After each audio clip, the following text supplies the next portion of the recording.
Lenza ilicembu leManzini Wanderers yaqala khona enkundleni yetemidlalo kaSomhlolo lelicembu nalithola nayedoli nelicembu leDenver Sundowns mhla tilishumi nemfica enyangeni yaMeyi eminyakeni ka-2024 enkundleni yetemidlalo kaSomhlolo. Kanti-ke lamaqembu lamabili adlala-ke umdlalo walo lapho khona licembu leManzini Wanderers lakhala phasi kilo licembu leDenver Sundowns. Kanti-ke lo mdlalo udlala nje licembu leManzini Wanderers selifake-ke emaphepha ukuthi alivumelani nekudlala kwalomunye wabadlali belicembu leManzini Wanderers lekungujimo Moses lebekadlala-ke njengomdlali lode emaphepha ekudlala khona-ke eveni laseSwatini work permit. Le ndzaba yahamba yaya kulabo labateka-ke tindzaba ibhola i-disciplinary committee yayo i-Football Association eveni lapho khona kwatholakala ukuthi icembu leManzini Wanderers khala phasi-ke kule ndzaba leseyingeneke ngaphansi kwaleli bandla leliteka-ke amacala emacembu. Noko licembu leManzini Wanderers aligculiseka ngalo kukhala phasi kwalo lase lithatha le ndzaba limikisa enkantolo lapho khona enkantolo yachubeka yatekwa le ndzaba yadonsa-ke emalanga lamaningi kakhulu. Yachubeka le ndzaba yafika-ke ejajini Judge Mamsi Dlamini le yagcina yakhipha isijubu sekuthi indlungulu ledlalisa ibhola kanye-ke nelibandla ledlalisa ibhola esigabeni lesisetulu alibisele yona icembu leManzini Wanderers ka-Premier League bachubeke badlale khona njengobe bafaneleke ukuthi badlale khona ka-Premier League. Lokhu kwenteka emva kwetinyanga letilishumi solokutekwa le ndzaba njengoba mhla tinge-22 eminyakeni losetulu lijaji nalikhipha-ke lesijubu kwabita ukuthi indlungulu yebhola kanye-ke nelibandla ledlalisa ibhola esigabeni lesisetulu ngabe lifaka lona licembu leManzini Wanderers ukuthi lingacala kudlala imidlalo yalo esigabeni lesisetulu Premier League.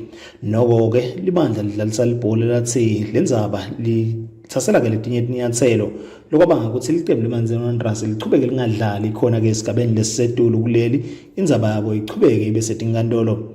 Noko licembu leManzini Wanderers labuyela enkantolo kuyobika le ndzaba yokuthi solo lona alidlali esigabeni lesisetulu futhi-ke alitati ukuthi limephi ngenxa yokuthi laba lakufanele ukuthi balidlalise solo-ke abadlalisi. Le ndzaba ichubekile yadonsana enkantolo kwaba kulapho inkantolo ifuna-ke labadlalisa ibhola esigabeni lesisetulu lokufaka ikhathi lophethe indlungulu yebhola kuleli kanjalo nasi-CEO Mngomezulu le babitayo ukuthi bavele enkantolo. Noko evikini leliphelile kufanele bavele enkantolo abakaveli kwabita ukuthi le ndzaba ichwetshelwe embili.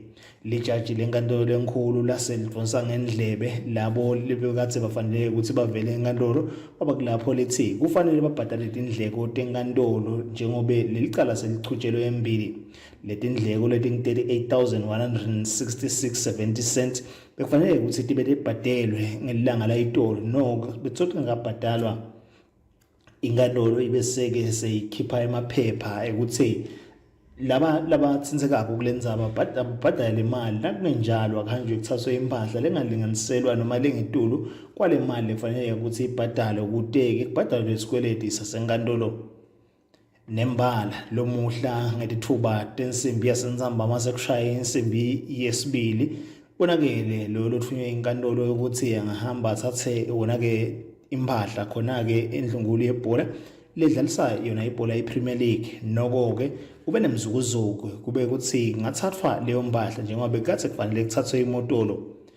Noko-ke kubonakele-ke lesinye sisebenzi sakhona kaPremier League sithatha imotolo sibaleka nayo lapho khona umsakazo uchubeke wayilandzela le moto lebekade kugijinyiswana ngayo yade yawehla indzaba yakumalakwane solo-ke kulandzelwana kubite ukuthi kungenelele bomthetho kule ndzaba njengoba le moto ibe sayiphindze iyajika ibuyela khona endlungulu yebhola noko bese ilandzelwa ngawo amaphoyisa kwaba kulapho bavalelana khona ekulusini kukhulunyiswana ukuthi ngabe kwenteka kanjani kule ndzaba.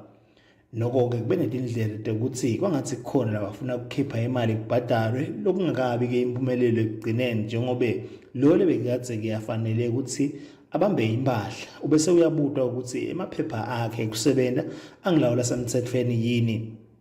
Noko-ke nakakhipha emaphepha akhe ekusebenza akhombise ukuthi lamaphepha agcina-ke kuba semthethweni eminyakeni lophelile lokwenda ukuthi angabi semthethweni yalo ukuthi kunempahla lekangayibamba kute-ke akhona ukuchuba umsebenzi wakhe.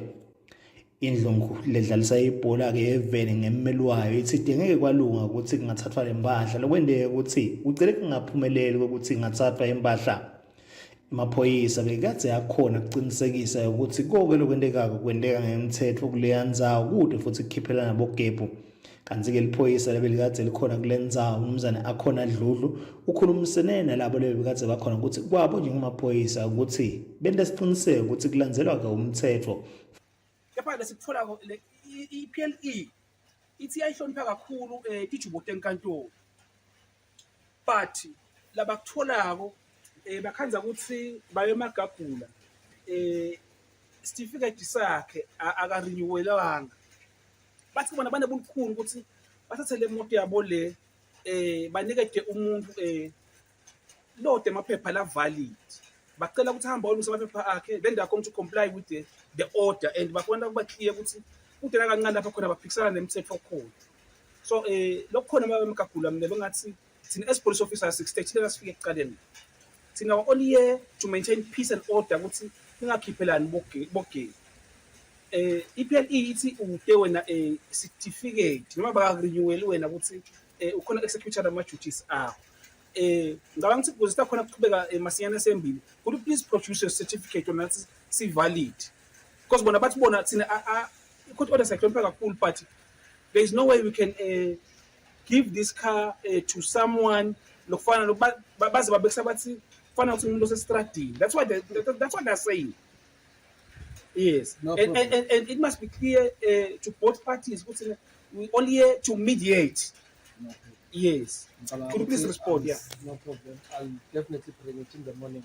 In the morning. Yes. Okay. Thank you so much. Let us see each other tomorrow morning, Chance. Thank you so much. Thank you so much. Okay. Sure. Okay. Thank you. Sure. Umsakazo iChannel eMaswati uqhubeka nokuyilandzelela lendzaba njengoba kusasa kubheke ukuthi iphindze ingene enkantolo nasekushaya insimbi yemfica ekuseni, njengoba Premier League of Eswatini seyifake emaphepha enkantolo ngayo lendzaba. Ngimkhembala Mavuso endzabeni emsakazo iChannel eMaswati nandobe kuthabethe